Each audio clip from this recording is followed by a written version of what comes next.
President Donald Trump launched a federal takeover of law enforcement this week in Washington, D.C., opening a daunting new chapter in the city's relationship with the federal government.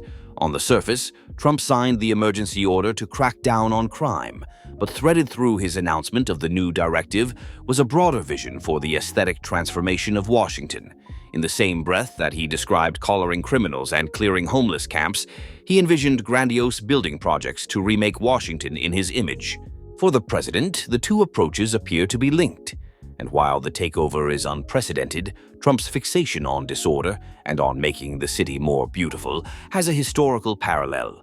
The twin obsessions with crime and ornament hark back to an urban planning movement known as City Beautiful. From the 1890s through the 1920s, reformers built major plazas and gardens in Chicago, Cleveland, Detroit, and other cities.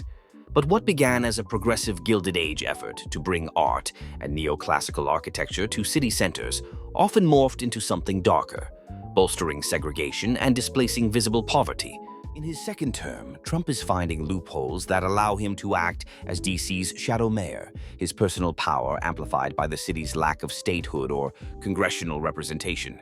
In the district, the president has found a stage to turn his personal bugbears into civic reality, with a focus on crime, disorder, and beauty. Section 740 of the Home Rule Act of 1973, which established the city's local government authority, gives the president this power in cases of emergency. It's a provision that's unique to the city's status as the seat of federal government, and one that's never been tested in more than 50 years of local rule in D.C. The president's emergency crime order, which will expire if it is not renewed by Congress, was prompted by the August 3rd assault of Edward Corristine, the Department of Government Efficiency staffer who goes by the nickname Big Balls. Both President Trump and Elon Musk seized on the incident to post about rampant crime in the district. Washington, D.C. does have a higher murder rate than many other large U.S. cities. However, violent crime is falling in almost every category, in keeping with lower trend lines nationwide. While Corristine's assault was the ostensible spark for President Trump's pivot to crime, he has used the case to advance a broader vision for the nation's capital, one with golden embellishments and no visible homelessness.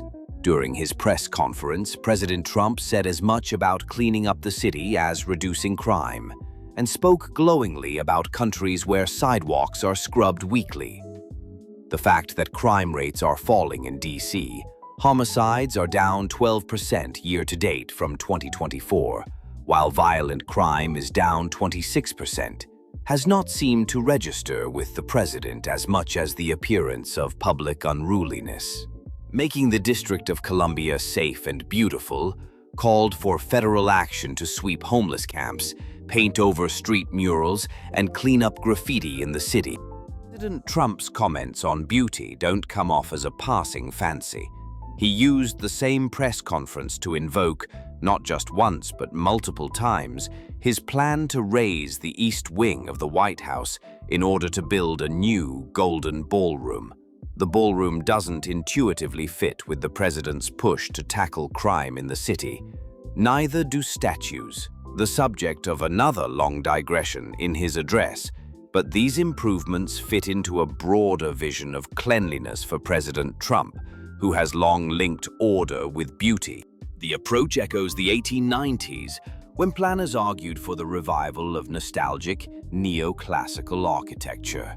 City Beautiful's leading theorists positioned the U.S. in direct dialogue with ancient Greece and Rome. The middle and upper-class women who made up America's beautification leagues gave license to local leaders to transform urban areas in the name of aesthetics. Iconic images of the world's Columbian Exposition in Chicago in 1893 fueled reformers' fires. So far, D.C. alone is feeling the full brunt of Trump's Gilded Age revival. Disorder and beauty are two sides of the same coin for the builder-president, and he's spending it to restore a civic realm with Confederate monuments and gold government halls. In the Capitol, it's a vision that Trump is making manifest. Thank you for watching. For more such videos, please subscribe to our channel.